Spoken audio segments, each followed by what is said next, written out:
नाज़रीन, मुल्क के सियासी और माशी मंजरनामे पर बहुत ही अहम वाक़यात हुए हैं। सुप्रीम कोर्ट ने एहतसाब अदालतों को रोजाना की बुनियाद पर करप्शन मुकदमात की समाअत का हुक्म दे दिया है। नैब ने नवाज शरीफ के खिलाफ एक और रेफरेंस दायर करने की मंजूरी दे दी है। कैप्टन रिटायर्ड सफदर की गिरफ्तारी और IG सिंध के मुबैना अगवा की तहकीकात के लिए सूबाई वज़रा की कमेटी बना दी गई। एक जानिब अपोजिशन एहतजाजी जलसे कर रही है, दूसरी जानिब मुल्क की मईशत से मस्बत अशारे मिल रहे हैं।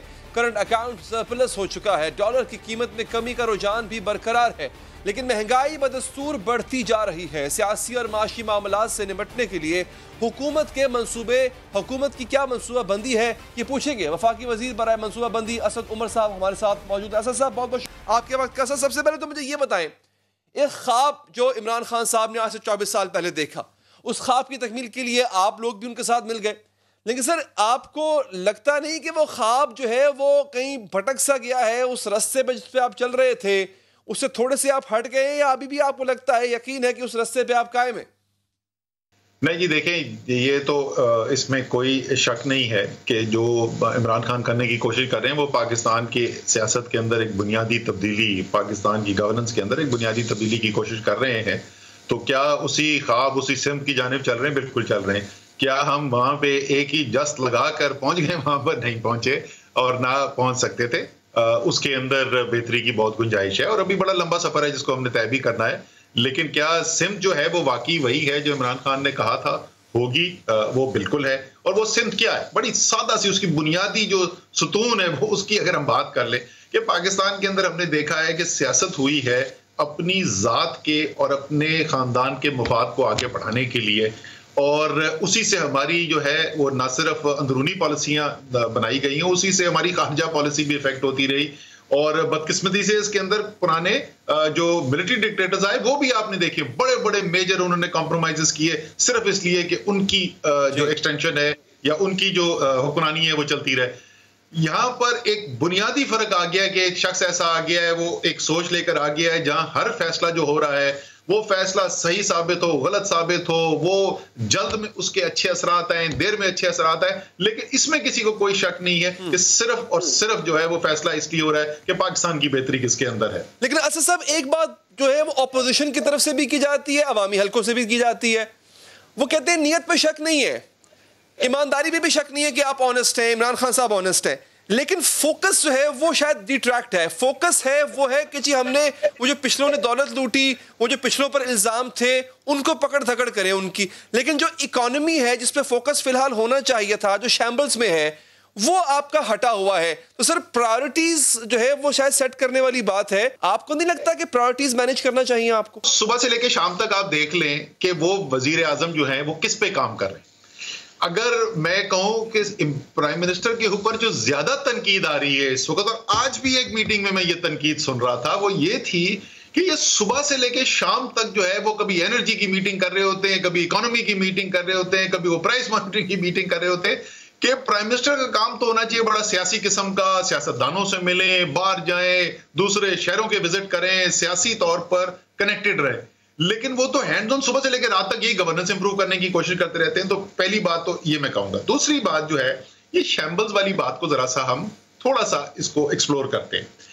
ये सर इस वक्त दुनिया के अंदर एक सूरत हाल है जिसमें तमाम दुनिया का इत्तेफाक राय ये है कि पिछली एक सदी के अंदर, 5 साल नहीं, 10 साल नहीं, एक मुल्क नहीं, 2 मुल्क नहीं, तमाम दुनिया के लिए पिछली एक सदी के अंदर सबसे मुश्किल हालात पैदा हुए। और वो क्यों पैदा हुए? कोरोना चैलेंज की वजह से हुए। उससे दुनिया की जो सबसे बड़ी बड़ी मईशतें थी उनका फटा बैठ के रह गया। तो हमारे इर्द गिर्द के आप हालात देख लें, हमारी मशरिक में भारत देख लें, मगरिब में ईरान देख लें, आप दुनिया देख लें इस वक्त क्या सूरत हाल है। सर ये गवर्नेंस के काम है, दुनिया तारीफ कर रही है और दुनिया के सबसे बड़ी, ये कोई छोटी चीज नहीं हो रही।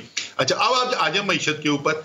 दुनिया की मईशतें देखें इस वक्त बैठी हुई, और उसकी एक बुनियादी वजह यह बनी कि हम कोरोना से जितनी तेजी से निकले, सर इस वक्त रिकॉर्ड, इस वक्त आपकी ग्रोथ होनी शुरू होगी एक्सपोर्ट की। आपको याद है कि जब हुकूमत हमारी आई थी तो उससे 5 साल पहले जितनी एक्सपोर्ट थी उससे कम थी। अल्हम्दुलिल्लाह 20% से ज्यादा एक्सपोर्ट की ग्रोथ आपने सितंबर के अंदर देखी है। 3 महीने लगातार करंट अकाउंट सरप्लस, यानी पाकिस्तान ने जितने डॉलर कमाए वो उससे ज्यादा थे बनिस्बत जितने पाकिस्तान से डॉलर बाहर गए। और ये कौन सी हुकूमत कर रही है? ये वो हुकूमत कर रही है 2 साल पहले जब आई थी तो एक एक महीने में 2-2 अरब डॉलर का खसारा होता था, वो खसारा जो है सरप्लस में बदल गया। इस वक्त दुनिया में मईशत में जो हो रहा है, अगर पाकिस्तान की मईशत का मुवाजना करें तो दुनिया की जो बेहतर परफॉर्म करने वाली मईशत है वो पाकिस्तान है। अच्छा, उसमें बिल्कुल, उसमें असद उमर साहब एक फैक्टर ऐसा है जिससे आवाम को परेशान कर रखा है। अच्छा, मैं सर एक चीज एस्टैब्लिश कर दूं सर आगे बढ़ने से पहले, अब जो जितने भी मैं सवालात करूंगा सर वो मैं प्री कोरोना करूंगा। आपका ये कहना, आपका ये जवाब बिल्कुल दुरुस्त है और एक्सेप्टेबल है सर कि कोरोना ने सबको परेशान किया है, तो उस पर सवाल नहीं बनता। Now we will talk about the pre corona situation. Sir gas, बिजली, ये बड़े बेसिक सी नेसेसिटीज हैं सर, और ये आपकी हुकूमत में आने के बाद मुसलसल बढ़ते रहे। सर इस पर अवाम ने भी एक रद्द-ए-अमल दिया, मैं चाहता हूँ अवामी एक रद्द-ए-अमल है सर, वो जरा आप सुन लें, क्योंकि सर इस हवाले से हर चीज महंगी हो जाती है और ये कोरोना से पहले की बात है। एक दफा जरा अवाम क्या कहते हैं, जरा एक दफा वो सुनिएगा। मेरा आपसे एक सवाल है, आप ये बता दें कि वो किधर गई 1 करोड़ नौकरियां, किधर गए 50 लाख मकान, क्या पुलिस ठीक हो गई, क्या डॉक्टर ठीक हो गए, क्या मुआशी हालत बेहतर हो गई? असद उमर साहब को मेरा एक ये पैगाम है कि थोड़ी सी महंगाई अगर कंट्रोल हो जाए। असद उमर साहब से यही मैं कहूँगा कि बजाय अपोजिशन के लड़ने के अभी टाइम उनके पास कम रह गया, डेवलपमेंट प्रोजेक्ट उनके बिल्कुल चले। वो जो कह रहे थे हमारे पास एक्सपीरियंस नहीं था, अब 2-2.5 साल हो गए, काफ़ी एक्सपीरियंस हो गया। असद उमर साहब को और इमरान खान की पूरी काबीना को ये पैगाम दूंगा कि ये जो है ये शरीफ खानदान और जरदारी, इनको कभी भी किसी भी हाल में इनको ना रोनी मिलनी चाहिए और इनको छोड़ना नहीं। पेट्रोल किधर पहुँच गया, चीनी किधर पहुँच गई है, महंगाई जो है दिन ब दिन बढ़ती जा रही है। असद उमर साहब, आपने तो वादे तो बहुत किए थे मगर वादे तो निभा नहीं सके। आपने कहा था कि हम ये मतलब करप्शन खत्म करेंगे, करप्शन बढ़ा दी है। जो आटा 72 साल में 35 रुपए किलो था, 2 साल में 78 रुपए किलो हो गया है। पैगाम यही देना चाहता हूँ उनको कि जो बात करें उसको कंप्लीट करें। हम अपने ऑनरेबल मिनिस्टर से यही तवक्को रखते हैं कि जो ख्वाब उन लोगों ने खुद से दिखाए थे पाकिस्तानी अवाम को, अभी तक उस हवाले से इन लोगों ने कुछ नहीं किया। सर असद साहब, जो क्रक्स इसका निकला है आवाम की इस गुफ्तगू का कि मैक्रो लेवल पर तो आपकी बातें बिल्कुल ठीक है, अच्छे इंडिकेटर्स आ रहे हैं सर, लेकिन नीचे आके जो महंगाई है वो नहीं कंट्रोल हो पा रही है। आवाम महंगाई के हाथों तंग है। अगेन ये हम प्री कोरोना बात कर रहे हैं सर, उसमें बिजली भी आती है, उसमें गैस भी आती है, उसमें अशिया खुरूनोश भी आती है सर। अच्छा, मुझे ये बता दें कि जो भी कमेंट्स आ रहे थे ये आज से 8 महीने पहले के रिकॉर्ड हुए कमेंट्स थे या ये अभी? ये आज के हैं सर, ये आज के हैं। सो ये आज के हालात के अंदर, वही मैं बोलो ना कि लोग जो है क्या मुश्किल हालात हैं, इसमें तो कोई शक नहीं है ना, इसमें तो कोई शक नहीं है। लेकिन मैं सिर्फ ये अर्ज कर रहा हूं कि आप ये जो तज्जिया जब करते हैं तो उसमें आप ये नहीं भूल सकते कि दुनिया के अंदर क्या हो रहा है। आप ये नहीं कह सकते कि जो उससे अवाम को क्या फर्क पड़ता है। हकीकी बात है, अवाम को क्या फर्क पड़ता है कि सारी दुनिया भी तबाह बर्बाद हो जाए, तो अगर वो मुश्किलात फेस करें तो वो तो बोलेंगे ना मुश्किल फेस करें, तो अवाम तो बात ठीक कर रही है, उसमें कुछ नहीं। अब जरा सा इसका तज्जिया कर रही है प्री कोरोना पोस्ट कोरोना की जो आप बात कर रहे हैं। देखिए, चीनी जो है इस वक्त पाकिस्तान की रिकॉर्ड लेवल पे नहीं है। आज से कई साल पहले चीनी इससे ज्यादा महंगी हो चुकी है। पेट्रोल आज पाकिस्तान की रिकॉर्ड सतह पे नहीं है, आज से कई साल पहले ये इससे ज्यादा पेट्रोल महंगा हो चुका है। तो ये तमाम चीजें जो है ये पिछली हुकूमतों ने भी देखी हैं। ये कमोडिटीज हैं, इनकी कीमतें ऊपर भी जाती हैं, नीचे भी जाती हैं। जब ऊपर जाती हैं जाहिर है आवाम को तकलीफ होती है। और अगर आज आप मुझसे पूछें कि असद उमर सबसे ज्यादा तरजीह इस वक्त अव्वलीन तरजीह क्या होनी चाहिए तहरीके इंसाफ हुकूमत की, तो मैं कहूंगा कि ये महंगाई को ऊपर कंट्रोल करने के लिए इकदाम किए जाए। ये अव्वलीन तरजीह है और इससे वाकई में अवाम को तकलीफ पहुंच रही है, तो इसमें कोई शक नहीं है। मैं सिर्फ ये अर्ज कर रहा था कि ये कोई तहरीके इंसाफ की इजाद करदा चीज नहीं है। जहां तक जो उसकी बात कर रहे हैं कि जो हमने पेशरफ्त करनी थी, अगर आपको याद हो कि जो प्री कोरोना आप डेटा अगर उठा के देखें तो आपको मईशत के तकरीबन हर पहलू के अंदर बेहतरी होती हुई नजर आ रही थी। मसलन अफराते ज़र जो है वो 4 महीने लगातार गिरा था, वो अफराते ज़र जो है वो 14.6% से गिर के 8.4% पे आ गया था। 6.2% की कमी हुई थी 4 माह के अंदर। इसी तरीके से ग्रोथ नजर आनी शुरू हुई थी। फिर आ गया कोरोना। अब वो कोरोना पे जैसे ही आपने काबू पाया तो आपको बेहतरी नजर आनी शुरू हो गई है।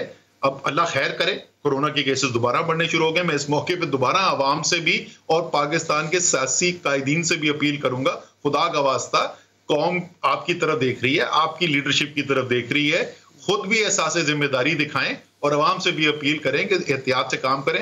अगर खुदा न खास्ता ये दोबारा सेकंड वेव आती है, जो जिस तरह की तबाही हम दुनिया में देख रहे हैं, जो अल्हम्दुलिल्लाह पाकिस्तान में नहीं है, कहीं हम दोबारा वहां ना चले जाए। आपकी बात बिल्कुल ठीक है सर। बीइंग एनसीओसी चेयरमैन, मैं आपके हवाले से और कोरोना के हवाले से जरूर बात करूंगा आगे चल के। सर ये आपकी बात बिल्कुल ठीक है, एक्सेप्टेबल है, लेकिन सर जो एसेंशियल चीजें हैं जैसे बिजली है, गैस है, आप इन पर टैक्सेस के खिलाफ थे एक जमाने में, अच्छी तरह हमें याद है सर। लेकिन सर आपकी गवर्नमेंट में असद उमर साहब टैक्सेस लगे, उसमें इजाफा भी हुआ, IMF के कहने पर हुए शायद। आपको नहीं लगता सर कोई ऐसा प्लान आना चाहिए या आ सकता है आपकी गवर्नमेंट में जहां पर ये टैक्सेस कम हो, आवाम पर जरा बोझ कम पड़े? बड़ी एक मेरी फेमस स्पीच है नेशनल असेंबली की, जिसके अंदर मैंने तनकीद की थी और कहा था कि ये टैक्सेस जरूरत से ज्यादा है, और ये रिकॉर्ड का हिस्सा है, आप दोबारा जाके चेक कर सकते हैं कि सर जिस वक्त मैं फाइनेंस मिनिस्टर था तो उस वक्त इस पे पेट्रोल पे और डीजल पे जो टैक्स थे, डीजल पे उस वक्त जब मैंने तनकीद थी उससे 1/3 रेट का टैक्स था, और जो पेट्रोल था उस पे आधा टैक्स था। तो टैक्स तो हमने बहुत कम किया उसके ऊपर। उसके बाद जाहिर है आपको पता है कि IMF प्रोग्राम के अंदर चले गए, और जब IMF प्रोग्राम के अंदर जाते हैं तो उसके बाद जो शॉर्ट टर्म डिसीजन मेकिंग होती है उसके अंदर आपके पास स्पेस जो है महदूद हो जाती है, और वो आपको सूरत हाल नजर आ रही है। लेकिन जिस वक्त तक हमारे पास वो आजादी थी तो हमने जो कहा वो करके भी दिखाया। बिजली की अब बात कर ले। बिजली की अली जो मुआहदे कर गए थे पिछली हुकूमत, और जितने वो जो मंसूबे थे वो लगा के या तो मुकम्मल कर चुके थे या वो इम्प्लीमेंटेशन में थे और उनके ऊपर जमीन पे काम हो रहा था। आपको पता है कि सिर्फ 2018 से 2023 जो कैपेसिटी चार्जेस, यानी आप बिजली लें या ना लें, जो पाकिस्तान के शहरी को, पाकिस्तान के टैक्स पेयर को मजीद पैसा देना था इन मंसूबों को, वो 1000 अरब रुपए था। 1000 अरब रुपए। और उस अगर 1000 अरब रुपए को मैं पूरा वापस लेने की कोशिश करूं कीमत बढ़ा के, तो मुझे कोई तकरीबन 9.25 से 9.5 रुपए फी यूनिट कीमत बढ़ानी है सिर्फ इस पैसे को वसूल करने के लिए। बाकी जो डिवैल्यूएशन हुई उससे जो मेरा खर्चा बढ़ गया, तेल का कीमत बढ़ गई, वो इसके अलावा है। सो ये हकीकतें हैं जो हमारे पास थे। लेकिन इसके ऊपर आपको इंशाल्लाह ताला आटे के ऊपर भी, चीनी के ऊपर भी, बिजली के ऊपर भी इंशाल्लाह अगले 1 हफ्ते और 2 हफ्ते के अंदर अच्छी खबरें मिलेंगी। बड़ी मेहनत हुई है, बड़ा काम हुआ है। बिजली का तो फैसला मुकम्मल हो गया है, वो अगले हफ्ते अनाउंस भी हो जाएगा इंशाल्लाह। चले, वी आर लुकिंग फॉरवर्ड। अल्लाह करे ऐसा ही हो सर, जितनी भी आपकी कोशिशें हैं अच्छी नीयत के साथ वो कामयाब हो। अच्छा सर, क्या हुकूमत में आने से पहले, देखिए कर्जा एक बहुत बड़ी ऐसी चीज है जिसका बहुत बोझ बढ़ चुका है मौजूदा हुकूमत पे। तनकीद ये होती है कि वो 2 सालों में इतना कर्जा लिया गया जितना पिछली गवर्नमेंट ने पिछले 5 साल में नहीं लिया था। क्या आपको अंदाजा था हुकूमत में आने से पहले सर कि आपको इतना कर्जा लेना पड़ेगा, क्योंकि पिछली गवर्नमेंट इतना कर्ज ले लिया, कर्जा उतारने के लिए आपको लेना पड़ेगा? क्योंकि सर जो आपके इलेक्शन से पहले कुछ वादे ऐसे थे, उनमें लगता यह था कि ना आप टैक्स इकोनॉमी पे बिलीव करते हैं, ना आप ये चाहते हैं कि कर्जा लेके जो है वो मुल्क के हालात संवारे जाएं, लेकिन हुआ इसके बरक्सी। तो क्या आपको आइडिया था सर कि सब कुछ होगा?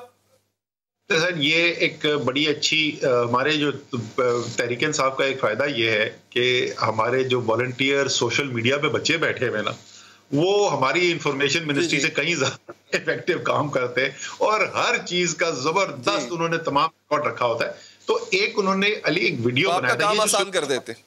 हाँ, बहुत आसान, हमारी जिंदगी आसान कर लेते। तो ये सवाल मुझे, यार आपको तो पता ही नहीं था, आपको कि नहीं पता था कि क्या हालात खराब होंगे? मेरे उन्होंने को 7 या 8 टेलीविजन प्रोग्राम, ये मई, जून, जुलाई 2018 के, जुलाई 25 को इलेक्शन हुआ था। अच्छा। ये उसके 60 दिन पहले ना, महीना 2 महीने पहले के कुछ 7 या 8 प्रोग्राम में, हर प्रोग्राम में मैं एक ही बात दोहराता था, जो मईशत को जहां पे लाके खड़ा कर दिया है, अब तो बेल आउट तो नागुजीर है। आप बेसिकली बैंकरप्ट हो चुके हैं, यानी आप जो है कर्ज वापस करने के काबिल नहीं रहे। अब बेल आउट IMF से होगा या कोई और होगा, सिर्फ इसकी बहस है। तो मईशत का तो हमने एक दफा नहीं, बार बार इलेक्शन से पहले बताया था कि इसको बिल्कुल तबाह हाल करके चले गए। बिल्कुल ठीक। और बड़ी इंपॉर्टेंट बात आपने असद साहब की है कि बेल आउट इनएविटेबल था। लेकिन सर अगर ये कंफर्म हो गया था कि नागुजीर है, तो सर IMF के पास जल्दी नहीं चले जाना चाहिए था? वो जो ताखीर हुई उससे भी तो नुकसान हुआ।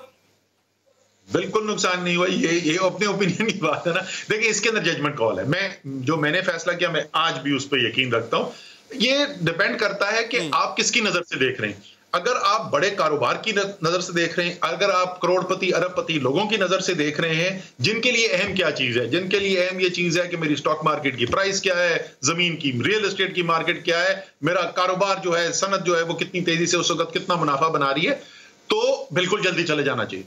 जल्दी जाने से फायदा होना था। अगर आप अवाम की नजर से देख रहे हैं, अगर आपको इससे फर्क पड़ता है कि बिजली की कीमत मुझे कितनी बढ़ानी पड़ेगी, अगर आपको इससे फर्क पड़ता है कि मुझे गैस की कीमत कितनी बढ़ानी पड़ेगी, अगर आपको इससे फर्क पड़ता है कि मुझे टैक्स कितना लगाना पड़ेगा, तो बिल्कुल जो हमने टाइम इस्तेमाल किया, ताखीर नहीं की, टाइम इस्तेमाल किया। टाइम इस्तेमाल करके क्या हुआ, मैं तो आपको फ्लोर ऑफ द हाउस पे खड़े होकर एग्जैक्ट नंबर बता चुका हूं यार। जितनी बिजली की कीमत बढ़ाने की वो बात कर रहे थे हमसे नवंबर 2018 में, जिस वक्त हमने कहा कि हम ये नहीं करेंगे मुआहदा साइन, उसमें, और जो अप्रैल के एंड में जब मैं वाशिंगटन डीसी गया और वहां पे हमने फाइनलाइज किए जो टर्म्स उसके थे, उसके अंदर वो तकरीबन उस रेट से आधे की रिक्वायरमेंट कम हो चुकी थी। इसी तरीके से गैस के अंदर हुआ, और इसी तरीके से टैक्स में तो आधा तो नहीं हुआ, लेकिन पहले से उनकी कम डिमांड्स आई। मैंने जैसे आपसे आगाज में कहा था कि एनसीओसी के हवाले से भी बात करेंगे। सर, कोरोना और उससे निपटने के जो पूरे इकदाम हैं वो अब तक ठीक साबित हुए, अल्लाह का शुक्र है वो डिजास्टर नहीं हुआ जो पूरी दुनिया में हुआ। लेकिन सर, ये सेकंड वेव अब कब आए, कितनी बड़ी होगी, कितना मजीद इससे नुकसान हो सकता है, ये प्रोजेक्शन जरा बताइएगा। सर, दूसरी सेकंड वेव तो पाकिस्तान में आप समझ लें उसकी इब्तिदा हो चुकी है। वाजे हमें इस वक्त नजर आ रहा है कि केसेस जो पॉजिटिविटी का रेट है उसमें वाजे हमें इजाफा नजर आ रहा है। जो अमवात हो रही है कोरोना से उसके अंदर हमें वाजे फर्क नजर आ रहा है। और ये क्यों हो रहा है? ये इसलिए हो रहा है क्योंकि जब हालात बहुत बेहतर हो गए तो लोगों ने ये फैसला कर लिया कि अब हम जो है ना, कोरोना खत्म हो गया। लोग मुझे मिलते थे, मुझे मुबारकबाद देते, मैं हल्के में जाता था तो मुझे लोग होते थे मुबारक हो सर, आपने कोरोना खत्म कर दिया। और मैं हर एक को बोलता था खुदा का वास्ता कोरोना नहीं खत्म हुआ, इस वक्त अभी भी एहतियात की जरूरत है। तो एक तो वो अमूमी अवामी सतह के ऊपर जो है, दूसरा जो इस वक्त हम सिग्नल भेज रहे हैं ना, पाकिस्तान की जो सियासी लीडरशिप है जो वो सिग्नल भेज रही है, वो उस बात को दोबारा लोगों के ज़हन के अंदर और पुख्ता कर रही है कि अगर मेरे लीडर ये कह रहे हैं कि 10-10 हजार, 20-20 हजार, 30-30, 40-40 हजार लोग जो हैं एक दूसरे के सर पे खड़े होके जलसे कर सकते हैं, तो इसका मतलब तो कोरोना से तो कोई खतरा नहीं है ना। तो इस वक्त ये जो हम पैगाम भेज रहे हैं ये इंतहाई खतरनाक है। तो आपका जो सवाल दूसरा हिस्सा जो था, पहला तो ये कि कब शुरू होगी, तो शुरू तो हो चुकी है सेकंड वेव, कि ये कितनी खराब हो सकती है, ये इसका तमाम का तमाम दारोमदार जो है वो हम पर है, बहैसियत कौम हम पाकिस्तानियों के ऊपर है, और जाहिर है सबसे ज्यादा जिम्मेदारी जो सियासी लीडरशिप है उसके ऊपर है। तो मेरी खुदा का वास्ता अपील है आपसे, ऐसा ना हो कि दोबारा इतने हालात खराब हो, हमें लोगों से रोजगार छीनना पड़े। बहुत तकलीफदेह चीज है, और गरीब और मुतवस्सित तबका जो है वो पहले ही मुश्किलात में है। तो तमाम लीडरशिप से अपील है, खुदा का वास्ता पाकिस्तान के अवाम का ख्याल करें। महंगाई भी है और गैस मिलना भी शायद मुश्किल होगी कहा जा रहा है। इन तमाम चीज़ों को इस्तेमाल कर रही है ऑपोजिशन अपने जलसों में, अपने धरनों में, अपने जुलूसों में। तो ऑपोजिशन और पीडीएम के जलसे और पीडीएम का ये मार्च और जो कुछ आगे होने जा रहा है, सर इस करंट कंडीशन में ये थ्रेट है हुकूमत के लिए? सर कोई थ्रेट नहीं हो। देखें, जो सियासी पॉइंट आपने करना होता है ना, तो वो सियासी पॉइंट के लिए आगे आपको 30,000 लोग जमा करने की जरूरत नहीं है। इमरान खान ने यहाँ पे उसके हफ्ते के दिन तकरीर की, यहाँ पे 2,500 हॉल की टोटल गुंजाइश शायद 2,500-3,000 की है। बात यह है कि सियासी लीडर पैगाम क्या दे रहा है। तो अगर जो बात करेंगे, अगर वो बिलावल जरदारी है या मरियम सफदर हैं, जो कोई भी हैं, अगर ये बात करते हैं ऐसी जो अवाम की दिल को लगती है, तो सामने उससे फर्क नहीं पड़ता कि वो सामने 300 लोग खड़े करके बात कर रहे हैं या वो 30,000 लोग खड़े करके बात करें, क्योंकि नंबर जमा करने का हर जलसे में, ये जो गुजरावाला में भी हुआ था, ये कराची में भी हुआ था, जो जलसा पाकिस्तान में, ये मेरा चैलेंज है, जो पाकिस्तान में ये जलसा करेंगे, हम पुरानी फुटेज निकाल के दिखा देंगे कि उसी शहर में उससे बड़ा जलसा तहरीक इंसाफ कर चुकी है, तो उससे कुछ भी साबित नहीं होगा। ठीक। और सर एक और जाते जाते एक और सवाल भी, कैप्टन सफदर की अरेस्ट ने एक बड़ा अजीब सा फियास्को क्रिएट कर दिया। क्या वफाकी हुकूमत जो है वो इंटरफेयर करेगी आगे चल के? क्योंकि हम ये देख रहे हैं कि जो पीटीआई के रहनुमाओं के जो बयानात हैं, जो उनका किरदार रहा है एफआईआर दर्ज करवाने में कराची के पीटीआई के रहनुमाओं का, आप समझते हैं कि ये उनको करना चाहिए था ऐसा? उनको इसमें अपना कोई किरदार निभाना चाहिए था जिसमें आज इनको धमकियों के इल्जामात भी हैं? देखें, जो पहले हुआ सबसे पहले तो वहां से शुरू करते हैं ना, हुआ क्या। सबको इस वक्त बहुत फिक्र लायक है कि कैप्टन सफदर के साथ जो है वो अच्छा सलूक नहीं किया गया, और जाहिर है कि सुबह 5 बजे जाने की इतना बड़ा वो सियासी टार्जन नहीं थे कि जिनको ऐसे जाके अरेस्ट करने की जरूरत थी, उसको अगले दिन भी जो है वो किया जा सकता था। लेकिन सर मुझे 2-3 चीजों के जवाब दे दें। क्या कायद-ए-आज़म की इस मुल्क के अंदर कोई हैसियत है? पाकिस्तानियों के लिए कैप्टन सफदर की तकरीम जो है वो ज्यादा अहम है या कायद-ए-आज़म की ज्यादा है? क्या उस कानून के अंदर ये लिखा हुआ है कि अगर कोई शख्स छलांग मार के कायद-ए-आज़म की कब्र के ऊपर चढ़ के छलांगे मारेगा, ऊपर नीचे कूदेगा और सियासी नारे लगाएगा, क्या ये कानून की खिलाफ वर्जी है या नहीं है? अगर ये कानून की खिलाफ वर्जी है तो मुझे ये बता दें कि जब गरीब आदमी किसी की 20 रुपए की जेब काटता है तो उसको जेल में क्यों डाला जाता है, और एक अमीर आदमी जो है वो मुल्क के बाबाए ये तो इस वक्त ज़ेरे बहस है ही नहीं। ज़ेरे बहस तो आईजी साहब का मुबैना हुआ है या उनका यरगमाल बनाया जाना है। अली यही तो मेरा एतराज है, ये क्यों ज़ेरे बहस नहीं है जी? ज्यादा बड़ी चीज मैं तो आपको खुला बोल रहा हूं कि सुबह 5 बजे जाने की कोई जरूरत नहीं थी। हाँ। मैं तो आपको खुला बोल रहा हूं ना, लेकिन मुझे ये बता दी, ये बहसियत है पाकिस्तानी, मेरी आंखों में आंखें देख के कोई पाकिस्तानी बात करे और ये बताए कि कैप्टन सफदर के साथ जो हुआ है वो पाकिस्तानी कौम के लिए ज्यादा बड़ा लम्हा फिक्रिया है बनिस्बत जो कायद-ए-आज़म के साथ किया गया। सर इस मुल्क का मोहसिन आजम, जिस शख्स ने ये हमें मुल्क दिया, उसकी कब्र के ऊपर छलांगे मार रहा है एक आदमी और सियासी हरकतें कर रहा है। खुदा का वास्ता, और बिल्कुल मुझे तो एतराज ही यही है कि ये क्यों बहस नहीं है। सर इस पे बहस होनी चाहिए और इस पे सीरियस बहस होनी चाहिए, गुफ्तगू होनी चाहिए। क्या अगर कोई शख्स इस तरीके से तौहीन करे कि आपके वालिद साहब, मेरे आपके तो पता नहीं अल्लाह ताला उनको हयात रखे, मेरे वालिद साहब का इंतकाल हो चुका है, जी। अगर मेरे वालिद साहब की कब्र पे कोई जाके करे ऐसे दर्जात बुलंद करे तो मेरा जो है पारा खोल जाएगा। तो जो पूरी कौम के बाप के कब्र के साथ अगर ऐसा करेगा तो क्या कौम को गुस्सा चढ़ना चाहिए कि नहीं? क्या उस शख्स के खिलाफ कानूनी कार्रवाई होनी चाहिए कि नहीं होनी चाहिए? तो सर कानून तो बिल्कुल हरकत में आना चाहिए था, लेकिन उसका एक तरीकाकार है। उसको ये इतना बड़ा कमांडो ऑपरेशन जो है उसकी कोई जरूरत कोई नहीं थी, और जिस किसी ने भी किया मेरे ख्याल में अच्छा फैसला नहीं किया उसके अंदर। ठीक है सर, आखिर में सर जो इल्जाम लग रहा है इस वक्त रेंजर्स पे इल्जाम लग रहा है, वो वफाक के अंडर आते हैं। आईजी साहब इल्जाम लगा रहे हैं, वो भी वफाक का पॉइंट करते हैं।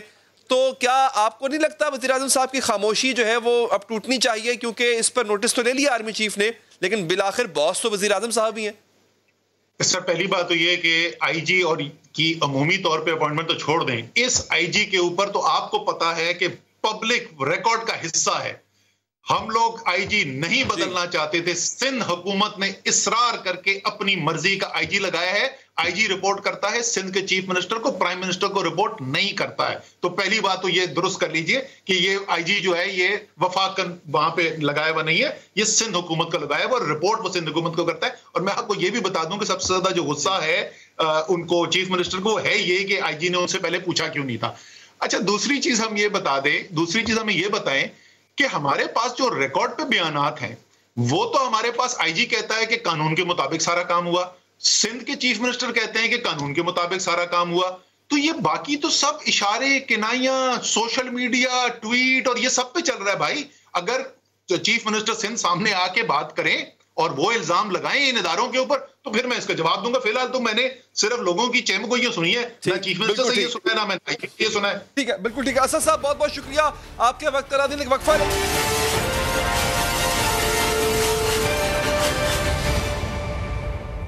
कैप्टन रिटायर्ड सफदर की गिरफ्तारी कैसे हुई? आईजी सिंध को अगवा किसने किया? कैप्टन रिटायर्ड सफदर की गिरफ्तारी के लिए दबाव किसने डाला? हर गुजरते दिन नए हकायक सामने आ रहे हैं। गिरफ्तारी की सीसीटीवी फुटेज भी सामने आ चुकी है। सिंध हुकूमत 5 रुकनी तहकीकाती कमेटी बना चुकी। कमेटी 3 चीजों की तहकीकात करेगी। नंबर 1, कैप्टन रिटायर्ड सफदर के खिलाफ FIR के अंदराज के लिए प्रेशर। नंबर 2, गिरफ्तारी के लिए होटल पर रेड। नंबर 3, पुलिस के आला अफसरान की तजलील और इससे फैलने वाली मायूसी। पाक फौज भी अपने जानिब से तहकीकात कर रही है, लेकिन बयानात और कयासराइयों का सिलसिला रुकने में नहीं आ रहा। गिरफ्तारी पर सिंध हुकूमत का दोहरा मयार भी सामने आ चुका। बज़ाहिर सिंध हुकूमत कैप्टन रिटायर्ड सफदर की गिरफ्तारी की मजम्मत करती रही, लेकिन अदालत में सिंध हुकूमत का प्रोसिक्यूटर इस गिरफ्तारी की हिमायत करता रहा, जमानत की मुखालफत करता रहा। ये बात आज अदालती दस्तावेज से भी जाहिर हो चुकी है, जबकि सिंध हुकूमत इसकी तरदीद। तमाम सूरत हाल में 13 बुनियादी सवाल पैदा होते हैं। सवाल नंबर 1, गिरफ्तारी पर नून लीग का कौन सा मौक़िफ़ दुरुस्त समझा जाए। मरियम नवाज कहती हैं IG सिंध को अगवा करके सेक्टर कमांडर रेंजर्स के दफ्तर ले जाया गया। शाहिद खान अब्बासी कहते हैं ISI के दफ्तर ले जाया गया। मरियम नवाज कहती हैं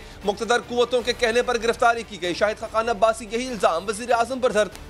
उनको सेक्टर कमांडर के ऑफिस में ले जाके कहा गया कि ये जो अरेस्ट ऑर्डर्स हैं इनके ऊपर साइन करें। सिंध के IG पुलिस को अगवा करके उनको जो मुकामी दफ्तर था इंटर सर्विस इंटेलिजेंस के वहाँ पर ले जाया गया। उन्होंने कहा आप अरेस्ट ऑर्डर्स पे साइन कर दें, गिरफ्तारी जो है वो हम रेंजर्स से करवा देंगे। और जब उनसे अरेस्ट ऑर्डर्स पे जबरदस्ती साइन ले लिए गए तो फिर उनको कहा गया अब गिरफ्तारी भी पुलिस करेगी। किसी ने इंस्ट्रक्शंस दी हैं 2 इदारों को, वो शख्स सिर्फ और सिर्फ मुल्क का वज़ीर आज़म हो सकता है, कोई और इंस्ट्रक्शन नहीं दे सकता। सवाल नंबर 2, अगर गिरफ्तारी वज़ीर आज़म इमरान खान की हिदायत पर की गई तो तहकीकात की दरख्वास्त आर्मी चीफ से क्यों की। सवाल नंबर 3, एक जानिब तहकीकात का मुतालबा किया जा रहा है तो फिर इन्हीं तहकीकात पर सवालात क्यों उठाए जा रहे हैं। अगरचे सिंध हुकूमत ने इंक्वायरी के अमल को कबूल किया है, ताहम ये सवाल अपनी जगह पर अहम है कि जिनको इस वाक़े का जिम्मेदार करार दिया जा रहा है इंक्वायरी भी वही करेंगे और फिर उस इंक्वायरी रिपोर्ट को कबूल भी किया जाएगा। हमारी नज़र इस पहलू पर भी है। सवाल नंबर 4, पुलिस से तहकीकात के लिए 10 दिन का वक्त दिया है, जबकि सिंध हुकूमत ने जो कमेटी बनाई है वो तो 30 दिन में अपनी रिपोर्ट पेश करेगी। तो क्या कमेटी सिर्फ धूल उड़ाने के लिए है। सवाल नंबर 5, अगर IG को वाकई अगवा किया गया तो फिर उन्होंने अपने अगवा की FIR क्यों दर्ज नहीं कराई। आपका इल्ज़ाम ये है कि इनको अगवा किया गया। मैं आपसे ये पूछता हूँ कि क्या अगवा जो है किडनैपिंग है, क्या वो ताज़ीरात पाकिस्तान के तहत जुर्म नहीं है। और ये अगर जुर्म है तो जुरिस्डिक्शन किसकी है। आप अगर इल्ज़ाम लगा रहे हैं तो आपको IG ने कहा होगा। ये किस किस्म का IG है कि उसने FIR दर्ज नहीं कराई। अब तो अगवा नहीं है, आप इसकी FIR क्यों नहीं दर्ज कराते। सवाल नंबर 6, सिंध के वज़ीर आला इंकशाफ कर चुके हैं कि सिंध में उनकी हुकूमत खत्म करने की धमकी दी गई थी। अगर ये सच है तो वज़ीर आला धमकी देने वाले शख्स का नाम क्यों नहीं बताते। बहुत कुछ हुआ था उन 2 दिनों में, कई चीज़ें जो मैं बता सकता हूँ, कई चीज़ें मैं नहीं बता सकता, इसलिए कि मैं इर्रिस्पॉन्सिबल इनकी तरह नहीं हूँ। बड़ी बातें हुई कि तुम्हारी हुकूमत ख़त्म हो जाएगी। मैंने कहा हुकूमत हमारे मेहमानों की इज्जत, हमारी इज्जत, और हमारी इज्जत से बढ़ के और चीज़ नहीं। सवाल नंबर 7, इस वक्त सिंध हुकूमत खत्म करने का आईनी इख्तियार किसके पास है। जाहिर है वफाक के पास है। वो गवर्नर राज लगा सकता है, लेकिन वफाक तो इससे इनकार कर रहा है। अगर वज़ीर आला सिंध को धमकी वफाक की जानिब से नहीं दी गई तो फिर किसने दी। कल वज़ीर आला सिंध ने अपनी सिंध असेंबली के फ्लोर ऑफ द हाउस पे एक सफ़ेद झूठ बोला। मैं इस सफ़ेद झूठ की पुरजोर मजम्मत करता हूँ और साथ ही साथ में इसकी सख्ती से तरदीद करता हूँ। वफाक इस तमाम मामले को सिंध हुकूमत की ड्रामाबाजी करार दे रहा है। तो सवाल नंबर 8 ये है कि वफाक किन सबूतों की बुनियाद पर यह दावा कर रहा है। और सवाल नंबर 9 ये बताता है कि जो शवाहिद वफाक के पास है वो सिविल और अस्करी कमेटियों के हवाले क्यों नहीं किए जा रहे। ये बड़ा अजीब सा लगता है कि एक तरफ बिलावल भुट्टो जाके मिलते हैं पुलिस वालों से और फिर वो उनकी छुट्टियां कैंसिल करवा देते हैं। तो मुझे तो उसमें कोई काफी दाल में काला नजर आता है कि इसमें सिंध हुकूमत का कोई बड़ा ही सिनिस्टर किस्म का कोई रोल है। सवाल नंबर 10, वफाकी वजीर अली जैदी कैप्टन रिटायर्ड सफदर के खिलाफ मुकदमे के अंदर आज और गिरफ्तारी के लिए बाकायदा धमकियां देते रहे। वो सिंध पुलिस को किसके ईमा पर धमका रहे थे। IG साहब याद रखें, वफाक के नुमाइंदे हैं आप, वफाक के नुमाइंदे आप भी और चीफ सेक्रेटरी साहब आप भी। ये तमाशा नहीं चलेगा। मैं क्लियरली फेडरल गवर्नमेंट की तरफ से आपको वार्न कर रहा हूँ। IG साहब आपको भी ये सुबह होने से पहले FIR रजिस्टर होनी चाहिए, वरना मैं कैबिनेट में जाके अगली कैबिनेट मीटिंग को मैं उठाऊंगा आपको OSD बनाने के लिए। सवाल नंबर 11, अगर कैप्टन रिटायर्ड सफदर की गिरफ्तारी में तहरीक इंसाफ का कोई किरदार नहीं तो इस रात वो इतनी सरगर्म क्यों थी। गिरफ्तारी के लिए पुलिस पर दबाव क्यों डालती रही। हलीम आदिल शेख सारी रात थाने में क्यों बैठे रहे। नहीं, हमने FIR कटानी है, हम FIR काटेंगे। इतना बड़ा मतलब आप लोग मदार कायद की तकद्दुस की आपको परवाह नहीं है, FIR काटनी पड़ेगी। हम इंशाल्लाह मुजाहरा करेंगे, हम धरना देंगे। 10 घंटे की मुसलसल गाविश के बाद इस वक्त सुबह के 5:38 हो रहे हैं। गुज़िश्ता शाम से हम यहाँ मौजूद हैं और ये FIR नहीं कर पा रही थी। सवाल नंबर 12, सिविलियन और अस्करी इदारों ने जो कमेटियां बनाई हैं वो अपनी तहकीकात के बाद किसी नतीजे पर पहुंचती हैं। किसी फर्द को जिम्मेदार करार दिया जाता है तो इसके खिलाफ एक्शन कौन लेगा और मुमकिन तौर पर क्या एक्शन लिया जा सकता है। ये इतनी संगीन आइन शिकनी है कि अगर सुप्रीम कोर्ट इसका सुओ मोटो नोटिस ले तो इस जुर्म के ऊपर वफाकी हुकूमत बरतरफ हो सकती है। और सबसे अहम सवाल यह है कि तहकीकात के नतीजे में मुक़्तदर इदारे का कोई फर्द जिम्मेदार निकला तो फिर क्या होगा, और अगर किसी के खिलाफ भी एक्शन न लिया गया तो सिंध हुकूमत और सिंध पुलिस का अगला लाहे अमल क्या होगा। इन तमाम सवालों के जवाब लेंगे काफी तजिया निगार जनाब आरिफ हमीद भट्टी साहब से। भट्टी साहब शुक्रिया आपके वक्त का। सर बहुत से सवाल हैं, आप इसे जवाब लेंगे। अगर तो ये कमेटी अपनी कोई फाइंडिंग देती है, अच्छा उस कमेटी की फाइंडिंग कुछ और निकलती है, जो अस्करी इदारे की फाइंडिंग है वो कुछ और निकलती है, फिर क्या होगा। दूसरा सवाल यह है कि अगर कोई शख्स जिम्मेदार निकल आता है, उसका ताल्लुक वाकई अस्करी इदारे से होता है, तो फिर क्या अमल इख्तियार किया जाएगा। और ये 10 दिनों में कह रहे हैं, अल्टीमेटम दे रहे हैं, मगर कमेटी ने रिपोर्ट देनी है 30 दिनों में। तो सर ये आपको नहीं लगता सिर्फ धूल उड़ाने के लिए है, आई वॉश है, इसका कोई असल हकीकत से ताल्लुक नहीं है, कोई काम कर नहीं पाएगी ये कमेटी? बिस्मिल्लाहिर्रहमानिर्रहीम। अली आपने तफसीलन जो सवाल उठाए उन्हीं सवालों में जवाब है। बड़े अच्छे सवाल है सारे जी, अच्छी गुफ्तगू की सबने। अगर सिर्फ कमी थी उसमें तो एक सच की थी। यार ये जितने भी पॉलिटिशियन बोले, इन बेचारों ने सच नहीं बोला, बाकी हर झूठ बोला। एक वफाक कहती है कि 30 दिन का टाइम है, अहम अदारे कहते हैं 10 दिन का टाइम है। मैं कहता हूँ 10 घंटे में ये हो सकता है। बकौल इनके कि आईजी सिंध को अगवा किया गया पीपल्स पार्टी और नून लीग के बकौल। आप उनके पास जाए, 5 मिनट में उन्हें बोले आपको अगवा किसने किया था, कहाँ लेकर गए। उसी वक्त जिन्होंने अगवा किया था उनसे बुलाए, भाई आपने इन्हें अगवा कब किया, क्यों किया, मकासद क्या थे, पर्चा दर्ज कर दें। ये रॉकेट साइंस है ही कोई नहीं। देखिए सबसे पहले इवेंट था पर्चा होना। पर्चा होने के बाद जब एक रात को मियाँ बीवी सो रहे और दरवाज़ा तोड़ के आप जाते हैं तो उससे बड़ा इवेंट बन गया। उसके बाद जब इल्ज़ाम वज़ीर आला और बिलावल साहब अगवा का डालते हैं कि कमांडर पुलिस को अगवा किया गया, वो दोनों जुर्म छोटे रह गए।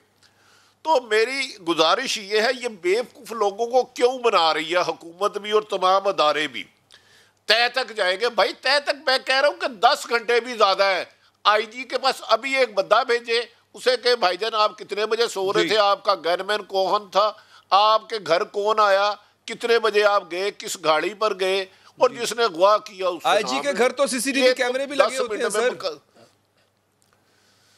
सीसीटीवी कैमरे भी लगे होते हैं। मेरी उस वक्त मीटिंग में जो बैठे हैं 2 अफसरों की बात भी हुई है। उसके बाद मुझे अंदाजा करे पुलिस की फर्ज शनासी का कि 25-30 लोग छुट्टी दे देते हैं।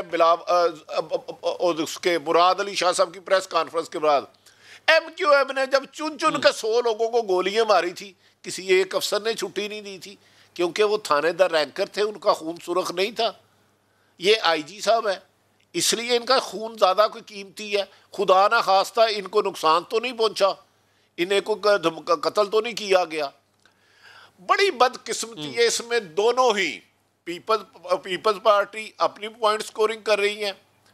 मेरी इतला के मुताबिक आईजी साहब ने आते सार ही तमाम हालात उसको बताए वज़ीर आला पंजाब को। जब उनको पहली दफ़ा पर्चे का कहा गया तब भी वज़ीर आला को तमाम हकायक बताए गए।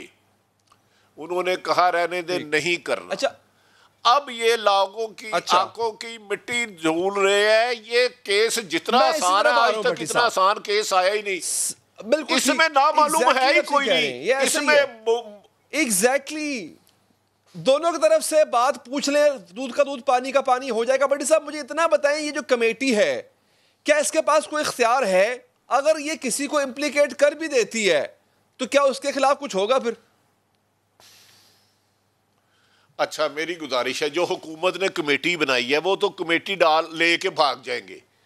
डू यू थिंक जिन पे 2 अहम तरीन शख्सियत पे इल्ज़ाम लगाया वो इनके पास पेश होंगे? यार क्या बच्चों वाली बात कर रहे हैं। हमने इस कौम को जाहल मुतलक बना दिया है। इन सब ने जितनी बात की उसमें सिर्फ सच तलाशे गुमशुदा रहा। वो दरअसल पीपल्स पार्टी अपना NRO लेना चाह रही है। उन्हें आर्मी चीफ का फ़ोन चले गया। बल्तिस्तान गिलगित के इलेक्शन में खासे हालात आपको बेहतर नज़र आएंगे पीपल्स पार्टी के लिए। आइंदा आने वाले दिनों में पीपल्स पार्टी पे को समन नहीं जाएंगे, बार बार गिरफ्तारी का खौफ नहीं होगा। जो तरक्याती फंड है पीपल्स पार्टी को जाएंगे।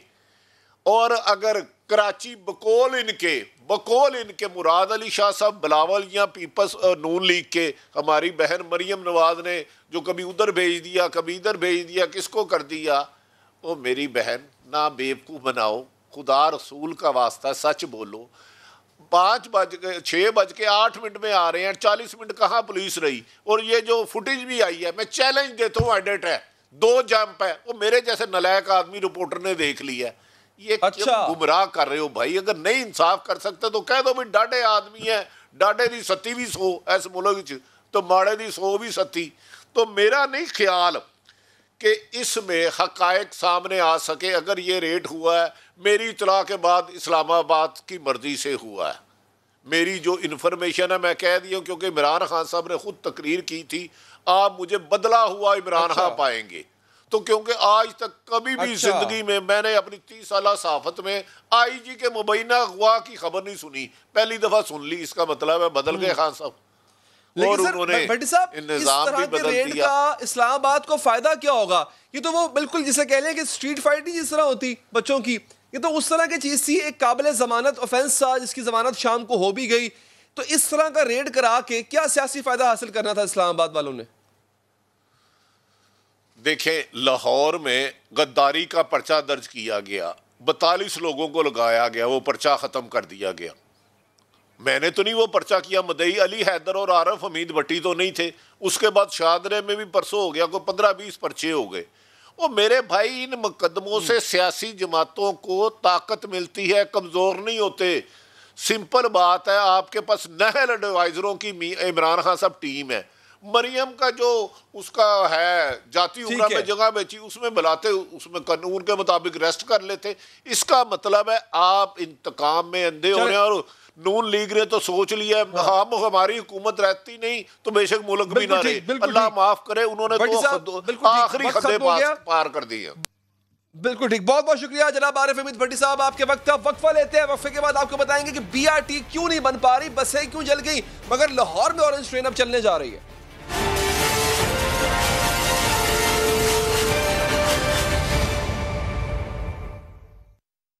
लाहौरियों के इंतजार के दिन खत्म हो गए। सिर्फ 3 दिन बाद ऑरेंज लाइन ट्रेन अपने ट्रैक पर फर्राटे भरती नजर आएगी और शहरी इसमें सफर से लुत्फानंदोज हो सकेंगे। 25 अक्टूबर को ही खैबर पख्तूनख्वा हुकूमत ने भी BRT के मुअत्तल सर्विस की बहाली का ऐलान कर रखा है। लेकिन BRT के हवाले से जो नए इंकशाफात हुए हैं, इनसे BRT बसों के मयार पर सवालिया निशान लगता नजर आ रहा है। हम पेशावर BRT पर आगे चलकर बात भी करेंगे नाज़रीन, लेकिन इससे पहले लाहौर की ऑरेंज ट्रेन लाइन पर मंसूबे पर बात करते हैं, जिसका 25 अक्टूबर को इफ्तिताह होने जा रहा है। इब्तिदा में इस मंसूबे की लागत का तखमीना 162 अरब रुपए था, जो ताखीर की वजह से बढ़कर 300 अरब तक पहुंच चुका है। ऑरेंज लाइन ट्रेन कितना बड़ा मंसूबा है, कितने स्टेशन हैं और 5 साल तक ये कितने उतार चढ़ाव का शिकार होता रहा। आते हैं पेशावर की BRT की जानिब, जिसकी बहाली की तारीख भी 25 अक्टूबर ही रखी गई है। बसों में आतिशज़दगी के पैदर वाक़यात की वजह से यह बस सर्विस 1 माह भी ना चल सकी।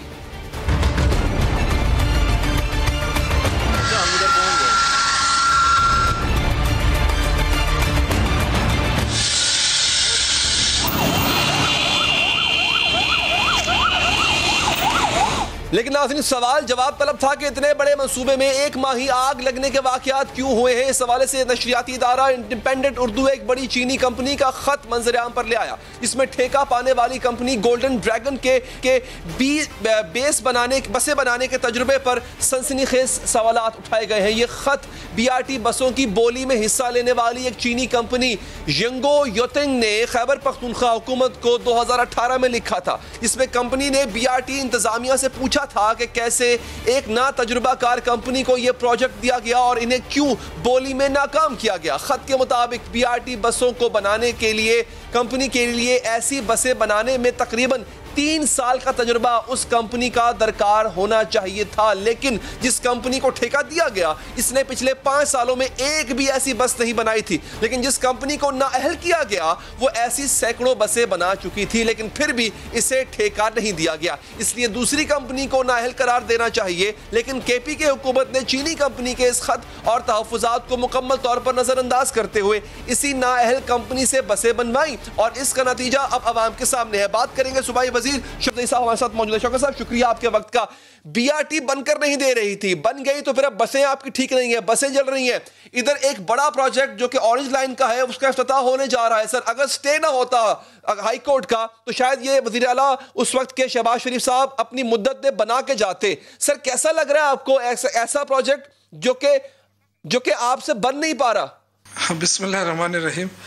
देखें, पहली बात तो ये है कि अल्लाह का शुक्र है कि बीआरटी अपने वक्त से पहले मुकम्मल हुई है। तो ठीक है, एक फॉल्ट आया था। देखिए, एक तो नेचुरल चीज़ है, मशीनरी है, और उसके अंदर जो मोटर कंट्रोलर है, जिसे मोटर कंट्रोलर कहते हैं, जो उसका फॉल्ट था बेसिकली, यानी जो बैटरी से करंट निकलता है उसको कंट्रोल करने के लिए जो मोटर कंट्रोल था उसमें फॉल्ट था। एक बात बताइएगा, ये मुझे बड़ा अचंभा हुआ सुन के, आपने कहा वक्त से पहले बन गया।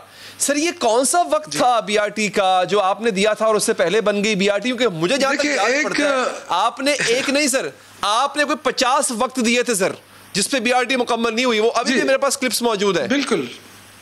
बिल्कुल सर, मैं उससे इनकार नहीं कर रहा, लेकिन मैं वक्त की बात कर रहा हूँ। जो कंट्रैक्टर के साथ जो वक्त मुतय्यन होता है ना, जो रिटर्न फॉर्म में होता है, वो 2021 था। तो मेरे ख्याल से ये एक बड़ी अच्छी कामयाबी। आपने कहा मेगा प्रोजेक्ट जो है वो पहला मेगा प्रोजेक्ट है और वो भी नहीं चल सका, ऐसी बात नहीं है।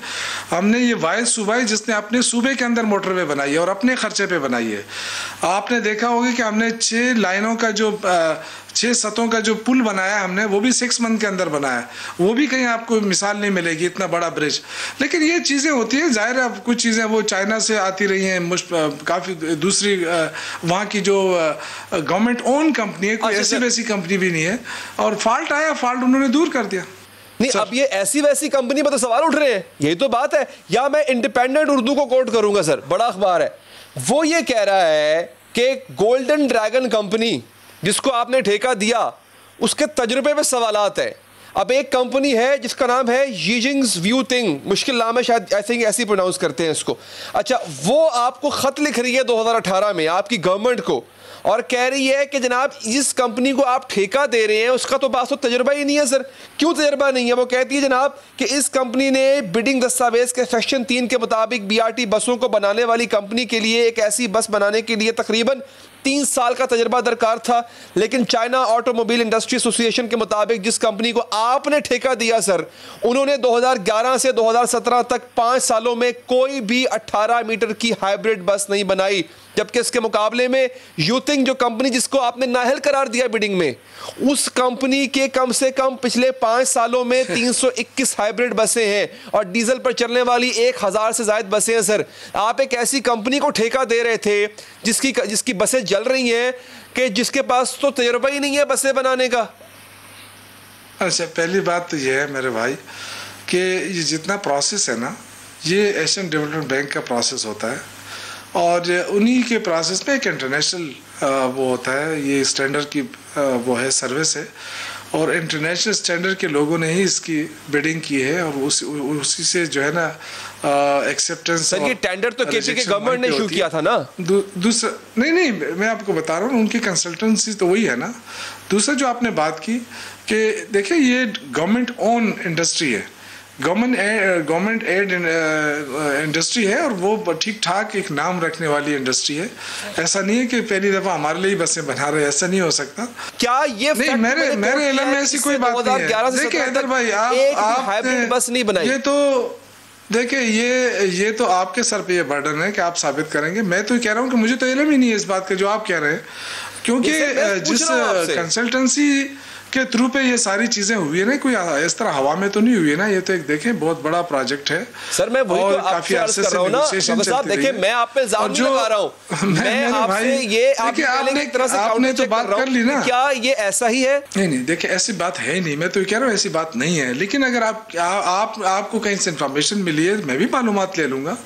ये बात तो नहीं है ना, मैं भी कोई आखिरी नहीं हूँ, आपको भी शायद इन्फॉर्मेशन लेकिन मैं जो आपको बता रहा हूँ ऐसी बात नहीं है, क्योंकि हमने जो भी काम किया है अल्लाह के फजल से मेरिट पर किया है, बिल्कुल ये मेरिट के ऊपर है।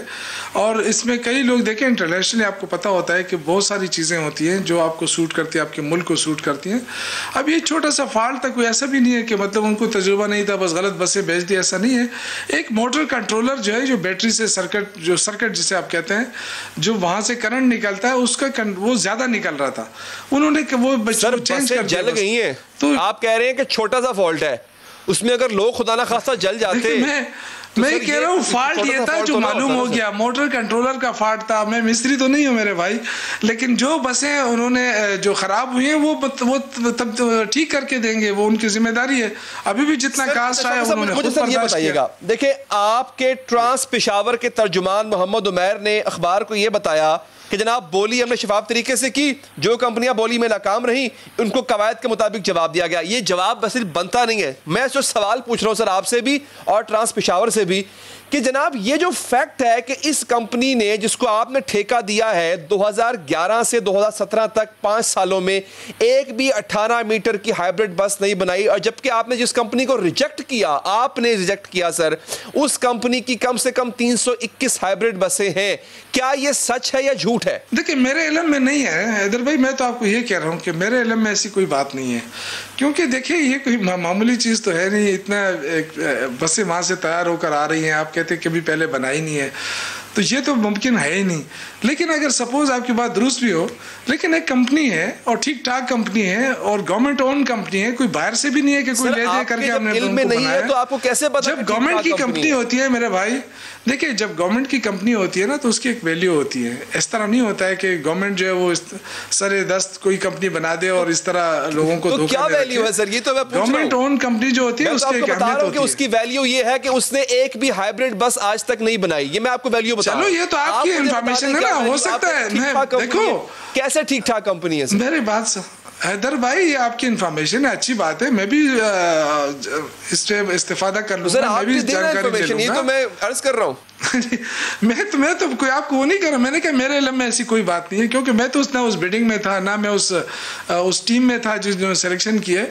लेकिन ये कि जो ज़ाहिर है जिस मुल्क की भी कंपनी होती है, जो मुल्क की कंपनी होती है ना, जो गवर्नमेंट, तो वो ठीक ठाक कंपनी होती है। उसमें इस तरह के इम्कानात नहीं होते हैं कि आप किसी को चॉइस करें, किसी को नहीं करें। लेकिन मैं आपको ये यकीन दिलाता हूँ कि इसमें ऐसी कोई बात नहीं है। शुक्रिया आपका शौकत यूसुफ साहब, आपने वक्त दिया। प्रोग्राम का वक्त यहाँ पर खत्म हो जाता है। दीजिए इजाजत, अल्लाह ने के बाद।